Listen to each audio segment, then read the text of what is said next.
Hey everybody, Adam Savage here. And earlier this year, I got to embed on the set of one of my favorite shows, Silo, during its second season production for Apple TV+. And in the coming weeks, Tested is going to take you behind the scenes. We're going to meet the artists, craftspeople, costumers, and prop makers and set builders, the folks building out the incredible world of Silo. Let's dive in. Hello, Elsa. Hi. Adam. Nice to meet you. Nice to meet you. I have been wandering around these sets for the last couple of days, and I'm so amazed by all the weathering. And this is what you do, yes? Yeah. You're breaking all this stuff down. Yes, indeed. Can you talk me through your process? Because it's amazing. So we take the costumes. These are actually pretty vintage to start with, but generally we'll take like brand spanking new costumes, and we will age them, make them look a bit lived in, anywhere from like just looking like it's not immediately being bought or made to making it look like someone has crawled through a ditch and been shot several times or fallen down a mine shaft or... Well, so I'm going to pause right there because I'm actually fascinated by that. I've done lots of weathering of the latter kind, the heavy duty weathering, but the really subtle weathering where it doesn't look new, but it doesn't look old. Yep. Tell me how that works. That's a fascinating, subtle little thing. Yeah, and it's that thing like hopefully you don't notice it, like you shouldn't question that it's happening. Right. When you're watching it, you shouldn't see it, but if stuff all looks really crisp, it looks quite weird and a bit jarring, so... So you go in and try and remove things that look too clean in their transitions? And... Yeah, and it's anything from like, sometimes it's literally just making sure it's like had a good wash and had a good steam out, so it's got like all your kind of creases, it's not too, I don't know, say like sweatshirts, it's a bit baggy and all that kind of thing, like making sure your pockets look like they've actually had stuff in them. Yeah. Do you do that by like putting stuff in them and then sandpapering and stuff? Yeah, we have bags of rice, or some rocks. It's all very, very technical. But it is kind of anywhere from like quite basic, using all sorts of weird different techniques, to stuff that is quite, very technical and like very precise, to putting rocks in pockets. Well, walk me through what your process will be with these boots. Where are they in this process right now? So those are his finished boots.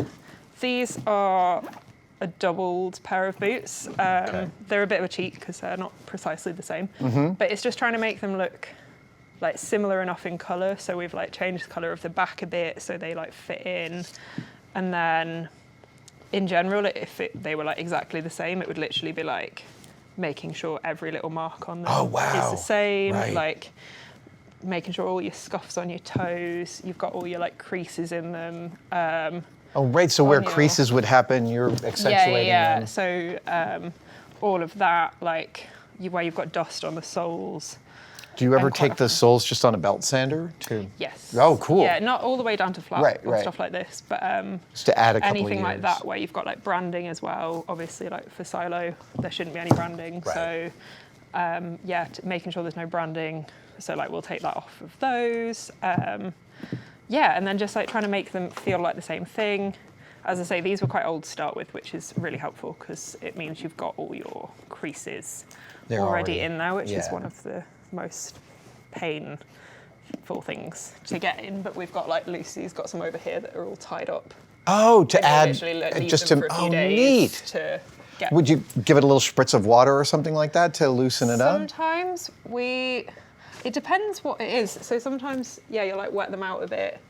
Sometimes we're like dyeing them a different colour. I have never occurred to me to abuse a shoe like this. Yep. Sometimes you're like hammering them to like get all the folds in. It depends how robust they are. So like, That is really cool. Yeah.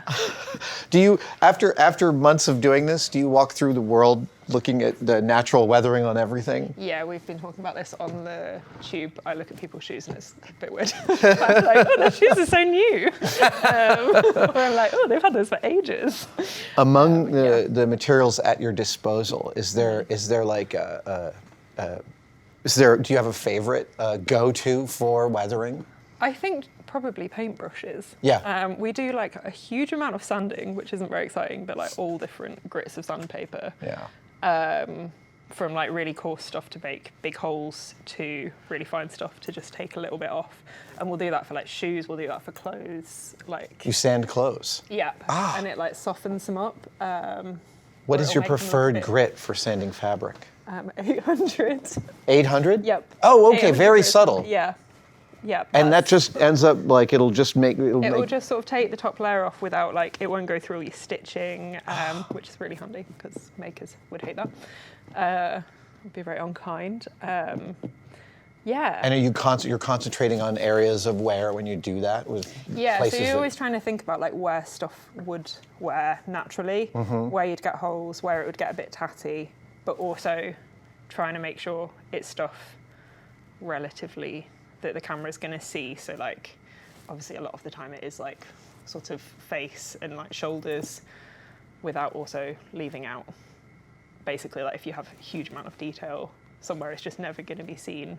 You still want that in there to make it believable, but like there is a balance between stuff being a little bit cheated for filming. And the camera takes away a lot of detail. Yeah, and also you don't want it to be like something that's going to be distracting from someone's face or like what they're actually doing. Well, and specifically, too obvious a stain. Yeah, well, regarding that, it's being too obvious in the scene. Are you sometimes called to set to weather a piece in situ? Yeah. So we do like a lot of the blood happens on set because that depends what the director will want on the day, and quite often you're pre-setting all the blood for after they've been shot, say. Right. So you're trying to guess what that's going to look like in 3 months or however long. Let's say you had a hero coat and it's got to put blood on it. Does that make it? Can you get that blood back out again, or do you choose clothing specifically to be bloodied? So normally on something like this big, you will have like a lot of repeats. So like our main lady, we might have like 20 of one of her costumes. There's a lot of costumes in this show. Yeah, That seems like it's a lot of work. Yeah, it is. It's a huge amount, and like most of the principal stuff, that all comes through the dye room first as well. Right. We reckon we might have done like 150 meters of yellow fabric for our main, like for Juliet. And that's before they even start making it. And then say like we do most of the crowd stuff. Most of the principals too are newly made. So. I got to see the going outside suit, I guess, after a little bit of weathering. Yes. And that strikes me that must be one of the more difficult weathering jobs to do just a little bit. Yeah, I think like for that we had to, that was on series 1, but we had to like spray it. A lot of the time when you've got stuff that's really bright white, you've got to make sure it's not gonna kind of glare on camera. So that is like a really, really pale, like we might spray it, we do a lot of airbrushing. Like really light spraying, or also like making between takes, making sure it goes back to being a very clean white suit after they've done like a stunt or something in it, which is trying to sort of like paint out. Because with the movie costume you can't throw it in the wash. Yeah. So that was, and it was nice, and like I think for that also we now have like, again, we've got all different stages of that when she's done all her different things in it.